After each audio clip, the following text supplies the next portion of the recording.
ఈరోజు టాపిక్ ఏంటంటే food wastage అనమాట. ఫుడ్ వేస్టేజ్ అంటే మనం తినే పదార్థాలని తినకుండా వేస్ట్ చేయటం, లేదంటే పారేయటం. దీనిలో వచ్చేసి మనకి 2 రకాలు ఉన్నాయి.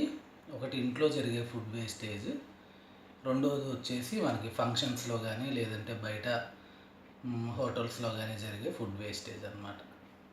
ఇంట్లో జరిగే ఫుడ్ వేస్టేజ్ వచ్చేసి అది ఎందుకు జరుగుతుందో ఇప్పుడు చెప్తాను.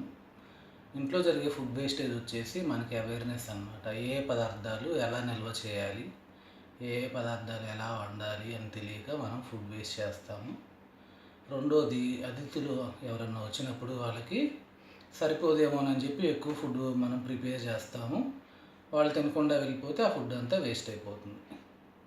ఇది ఒక వేస్టేజ్. రెండోది వచ్చేసి హోటల్స్‌లో కానీ, ఫంక్షన్స్‌లో కానీ, అది మన ఇంట్లో మనం ఓన్గా కొని తయారు చేసిన పదార్థాలు కాదు కాబట్టి, ఎవరో ఫంక్షన్స్కి వెళ్తాం కాబట్టి, అది మనం మితం లేకుండా మనం చూసిన పదార్థాలన్నీ మన ప్లేట్లో ఉంటాయి అన్నమాట.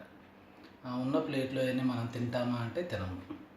మనకు నచ్చిన ఐటెం ఏదో ఒకటి తింటాము, మిగిలినవన్నీ డస్ట్బిన్లో వేసేస్తాము. ఇది ఎంతవరకు కరెక్టో మీరు ఒకసారి ఆలోచించాలి.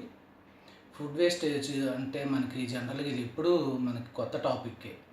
ఎందుకంటే మన దేశంలో ఫుడ్ లేక రోజు చాలామంది చనిపోతున్నారు. ఈ విషయం మీకు చాలా వరకు తెలియదు.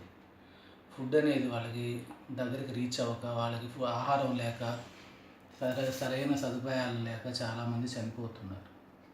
అలాంటి విషయాలు తెలుసుకొని కూడా మీరు ఇలా ఫుడ్ వేస్ట్ చేయడం మంచిది కాదు. మీకు ఎంతవరకు సరిపడా ఫుడ్ అవసరమో అంతవరకే మీరు ప్రిపేర్ చేసుకోండి. ఒకవేళ మీకు ఏదైనా ఎక్స్ట్రా ఫుడ్ ఉన్నప్పుడు మన చుట్టుపక్కల ఉన్న వాళ్ళ సహాయం తీసుకొని ఆ ఫుడ్ ఎవరికి రీచ్ అవ్వాలో వాళ్ళకి పంపించవచ్చు. మీ దగ్గర లోకల్లో కూడా ఇప్పుడు